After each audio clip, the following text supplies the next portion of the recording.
All right, so we are going to go ahead and get started with our keynote speaker.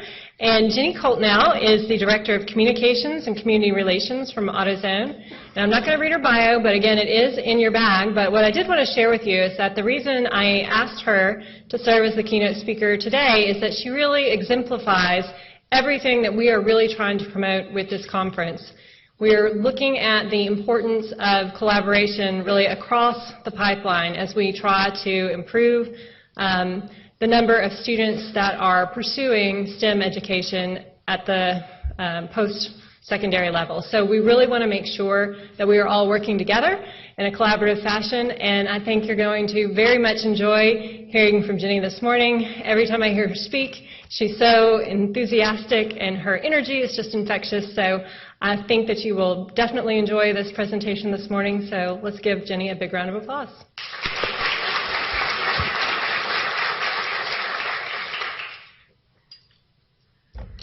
All right, good morning.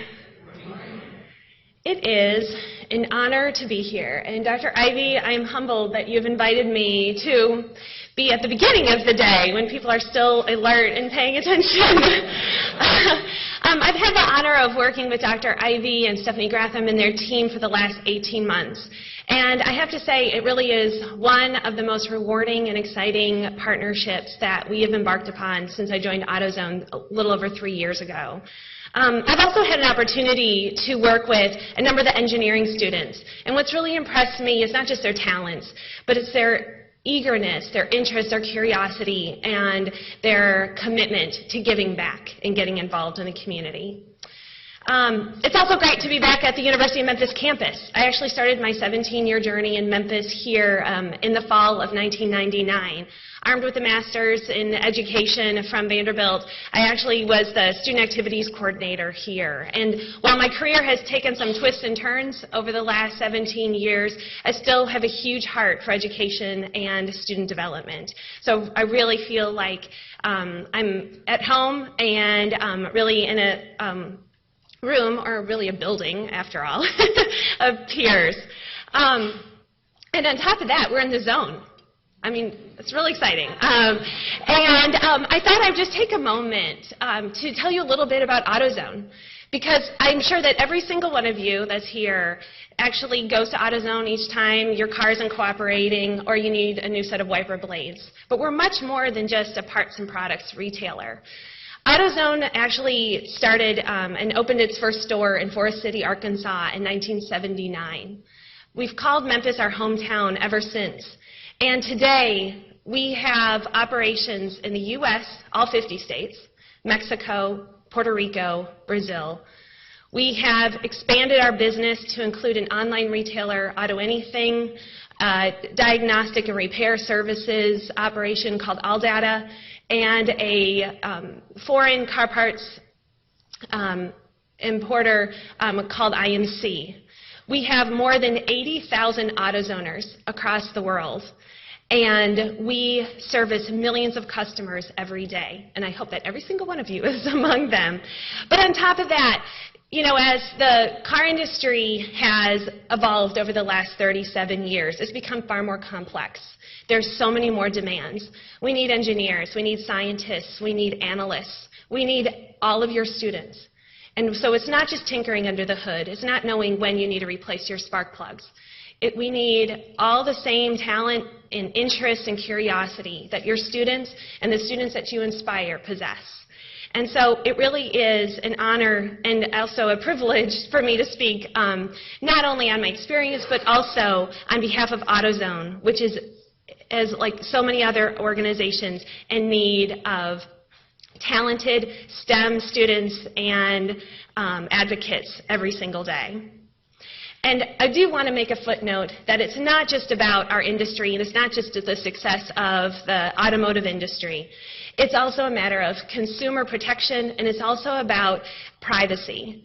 And with the talents and the experience that your students are accumulating through school, through internships and other experiences, they can bring so much to all individuals who are in our communities and also owners of different vehicles. So I get back to sort of our main theme for today.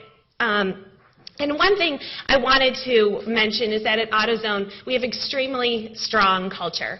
Has anyone ever actually witnessed the AutoZone cheer? Anyone? A couple, I see a hand. Or perhaps you know someone that works at AutoZone and you've heard about the cheer. Okay, we're serious about our cheer. We have 4 lines that have actually been a fixture in our AutoZone culture since 1986. And it goes, AutoZoners always put customers first. We know our parts and products. Our stores look great, and we've got the best merchandise at the right price. I mention this not trying to, again, sell you on AutoZone, although that would be a nice byproduct of this. But there's a line in there. It says, we know our parts and products. And I think that part of the journey that we all are taking today is about knowing our craft, knowing what resources are out there, and leveraging the talents and the expertise of everyone in this room. So I encourage you to know your parts and products and find others that know theirs in order that we can make the most of this day and then also take those opportunities to students tomorrow. So as I described earlier, my journey has been one of twists and turns, and it's taken me from education to philanthropy, from the NBA to car parts. And what it's done is reinforce 3 main principles that I think are critical to increasing students' interest and preparedness for STEM careers. Those 3 principles are curiosity, collaboration, and commitment. In order to continue to build STEM education in our region and enhance access for all students, all 3 of these are required. We need them to compete in a global economy.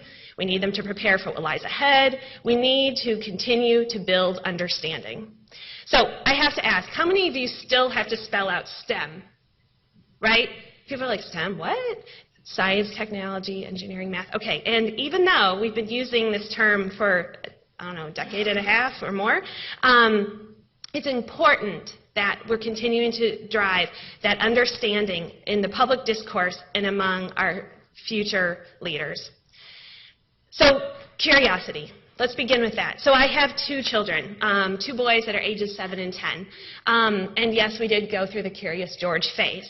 Sometimes I actually wonder if that gives curiosity a bad name. Well, in the summertime, we take walks when the weather cools a bit and the sun's down. And what they've taught me is that, because each time we go out, they bring their flashlights. But what they've taught me is that if you hold a flashlight just so, you can, and face into the grass, you can actually see the eyes of the spiders kind of flashing back at you. And I never really believed that. I thought it was dew or something like that. But no, in fact, I have discovered that like hundreds of spiders that lurked in my front yard. So last week, I was out with Max, who's 7, and he and I were walking around a lawn about 2 blocks from our house. And the homeowner drives up. And so I think she's a little perplexed because this random mom and her kid are traipsing through her front yard. She's like, is everything all right? And we explained what we were doing on our little adventure. And I think she was sort of relieved that it was nothing more than that. But it was about this curiosity, right? And it's about exploration. It's about, you know, sort of empowering and encouraging that pursuit and of ideas of clarity. And, you know, curiosity in some ways is really kind of a gateway drug to continuous learning. It's important for us to continue to drive that curiosity and share it with others. It fuels our work. And actually, it's probably curiosity that makes all of you so good at what you do and care enough to spend your Friday here at the STEM conference. I want you to think about how you can put people into a situation where they experience this curiosity for themselves, the discovery, and seeing the unexpected. You can kind of begin to see the synapses on fire. And it's not just kids. It's also colleagues. It might be a neighbor. It might be your spouse. It may be hunting for spiders, might be tinkering under the hood, and it might be staring into a starry sky. Or it might be teaching code. But all of these things can inspire that same level of curiosity. So I'm going to divert for a minute and ask you, how many of you are fans of the opera? Couple? That's right. So I have to say, like an example, I don't know if you're familiar with Opera Memphis, but it's a small opera company that's based here in Memphis. And a number of years ago, when Ned Canty came to Memphis, he embarked upon an effort to really turn the uninitiated into fans of the opera. Now, opera isn't what it was, say, 30, 40, 50 years ago. But Ned didn't see that as a barrier. He wanted to create understanding. And what he did was the Opera Memphis company actually brought opera to where people were. They didn't leave it just in, in the performance halls. They really brought it to the community. And one of their initiatives is 30 Days of Opera. And now they actually have nearly 100 performances throughout the month of September, where they might be at festivals, they might be on campuses, they might show up in your workplace. But what they're doing is bringing that understanding and developing a curiosity and an art form that many of us never have exposure to until later in life. And I think it just really goes to show that if you have that passion and you're willing to bring it to others, you can still fill an auditorium, have a gigantic Facebook following, and make it cool, and make opera a thing for individuals of all backgrounds and all ages to enjoy. So the next is collaboration. So how often do you ask yourself, what can I bring to the table? And what do I need? What do I need others to offer? So collaboration thrives when you know what you need, you know what you can offer, and there's strong communication. So what is it that you need? Well, a lot of those things will be met probably throughout the day. You need expertise, ideas, vision, money, Stephanie Ivy's cell phone number. But to build successful and sustainable partnerships, it's important to understand your strengths and the strengths of others. You have to ask yourself, what are these? Insight, learning tools, facilitation. Sometimes it's constructive criticism. It's actually letting other people tell you, maybe you should think about it this way. So the other important thing to consider is, how do you engage others early? You don't have to have a fully baked plan in order for collaboration to begin. Think about the process. Think about meeting others in the middle. Think about how you can divide and conquer. And I think when you have that rich collaboration, and when you engage others early and share those ideas, the collaboration will drive innovation, and you can build a collective will.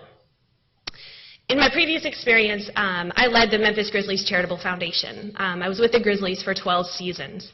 And in 2004, we started the Grizzlies Foundation officially. And the foundation board said, okay, we're going to work on mentoring. Great, okay, mentoring? Yeah, crickets. And I was like, well, so what are we supposed to do with mentoring? But sometimes having a blank slate is like the best gift you could ever receive, because you can build it the way and create those partnerships and those collaborations in order to really see a successful initiative get underway. So the first few years, there's a lot of throwing spaghetti on the wall, I'll be honest with you. A lot of things that we tried and they weren't especially successful. But it was when we really built collaboration and didn't see walls, didn't try to find a roadmap from the NBA office, because, by the way, that doesn't exist. We found opportunities to collaborate with nonprofits, with youth sports programs, with universities, with high schools, with all these different organizations, really with no barriers for participation. And what we ultimately created was a series of organizations that not only engaged dozens of nonprofits and schools, not only recruited hundreds of mentors, but impacted tens of thousands of kids. And it was because we were pulling resources from lots of different places, and we really gave everyone a seat at the table to create the Grizzlies Team Up Youth Mentoring Initiative. I'm proud to say that it's expanded beyond my wildest dreams since I've departed, because they've got a great team over there. And all of you as Grizzlies fans have gotten behind the effort as well. But it really goes to show how that a spirit of collaboration has really ensured not only that those programs thrive, but so many kids' lives can be changed. The last item is really about commitment. So you need to know something about me. So I'm a runner. And I say that a little bit sheepishly because it took me years and thousands of miles to go from saying, I like to run, to I'm a runner. It's almost like I had to earn it. But, you know, when you spend that much time on the road, you actually, you've got to do something with your time, right? So you sort of think about how running can be a metaphor to lots of other things in life. And I think lots of athletes do this, right? I mean, we think about soccer, basketball, et cetera, teams.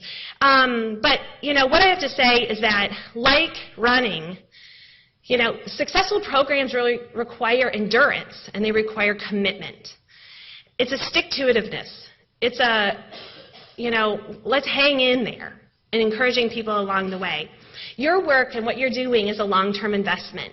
There's not like overnight successes in any of this. And even if we get that huge funding or we secure a great partner, we've got to keep working at it. And that focus on the long term is crucial to the success and to really driving that curiosity and sustaining those collaborations, as I discussed. Again, it's important to look at your communication, keeping everyone informed, looking at accountability, making sure everyone's roles are clear, right? It's like, you do this, you do that. You don't want to leave it up for grabs. The communication and understanding of roles and responsibilities is really going to sustain the work. You know, I liken it to a marathon. So I bet, believe me, trust me on this one, if all of us got up now and wanted to do a 5K, I am confident that 100% of us could finish a 5K today. Now, it might take, we might not all go at the same pace, but we could definitely do it, right? I mean, I'd take care of your water and fruit and whatnot. But you know, a 5K is different than a marathon. Marathons require training. They require an understanding about your body. You know, when do I hydrate? How much do I eat? You know, some shorts that work for 3 miles don't really work for 20. Just trust me on this one. But the important thing is that, like, it's training. It's that really comprehensive effort. And so we couldn't run out and do a marathon today. But you know what? With preparation, with the right support team, all of us will be successful and complete that marathon, and probably endeavor to do many, many more. But the important thing is that, and you've all heard the cliche, it's a marathon, not a sprint. But sometimes in the rush and the eagerness and the, oh my gosh, I've got 1,000 things to do, we've got to think about the long term. And you know, all these things, you know, the STEM marathon, it will be successful with sustained growth, with that cross-training, and that ongoing effort. As Dr. Ivy mentioned, we embarked upon a partnership this summer that really was incredibly rewarding and exciting. And I'm really excited about actually what happens next. We had been working together and talking and so forth. We also have, you know, at AutoZone, I'm responsible for our charitable giving programs. And so we work with dozens of different organizations. But, you know, we meet with our folks a lot, we listen a lot, and you start to realize, you know what, we've got to connect the dots here. And what we heard from the West Tennessee STEM Hub and what we heard from the Memphis Library Foundation is that there was a void to be filled, and that was summer STEM programming. We had facilities, we had facilitators, we had resources and curriculum, but we kind of had to pull it all together, and we needed some funding behind it. And so this summer we created the AutoZone Summer STEM Camps. We got it together in about, I don't know, like no time. But the exciting thing about it is that even with all the coordination and planning that had to take place leading up to it, we managed to have 4 weeks of camps for high school students that took place at different libraries. More than 70 students participated, and the feedback's been tremendous. You know, and on top of that, we had STEM ambassadors facilitating all the camps. And so these high school students were really working alongside peers and taking advantage of all the different resources of the West Tennessee STEM Hub while actually spending half days in our libraries that were filled with resources and really actually beginning to understand that not only did they get to show up for 5 days for camp, but they could come back in the fall for help preparing for their college entry exams. They could help with FAFSA support. Their families could come back for tax prep help. And oh, by the way, there's some books and computers and stuff that are kind of lurking around here too that might actually be pretty useful. And so the point is that, it was this sort of expression of this is what we want to do, this is what we want to accomplish. And we just kind of help put those pieces together. And just a couple days ago, we were talking about bringing in the Pink Palace family of museums. Because, I don't know if you've checked it out, but there's this AutoZone Dome, which is actually the new state-of-the-art Sharp Planetarium now at the Pink Palace, which, by the way, is a terrific place for a family outing or a field trip. But it's really been, and I'm just really excited about what we've been able to do and where the partnership is going. But again, it was really a balance of curiosity, collaboration, and commitment that enabled that to get started, and it's really what is going to enable your programs and your initiatives to continue. And while I hesitate to add another C, it's really the clarity. I encourage you to give your partners, to give your peers a sense of what they can do and where they're going. Before I leave you today, I do want to mention just 2 more things. First of all, make time for celebration. Recognize people for what they do. We're all working fast and furiously all the time, but sometimes you just need to take a break and show up with a balloon or pat someone on the back and really acknowledge the contributions that they have made. And sometimes you just need to take a break and say, you know what, let's celebrate because we've done a heck of a lot of good things and there's a lot more that we have ahead, and it's just a group hug that can really propel you to the next step. The next thing that I want to mention, and just as I close, is that today you have an opportunity to be with hundreds of peers, hundreds of other stakeholders, and they have ideas and experience that can make an enormous impact and really bring a lot to what you're doing each and every day. I encourage you to make introductions. Sort of put your sort of shyness or apprehension or the distractions that take place outside this building aside for a moment and try to meet at least 4 or 5 other people. But on top of that, I encourage you to ask at least one person to lunch or coffee. Maybe invite them to your business or your place of work. Maybe introduce them to one of your students. Maybe go out on a walk, but bring your flashlights.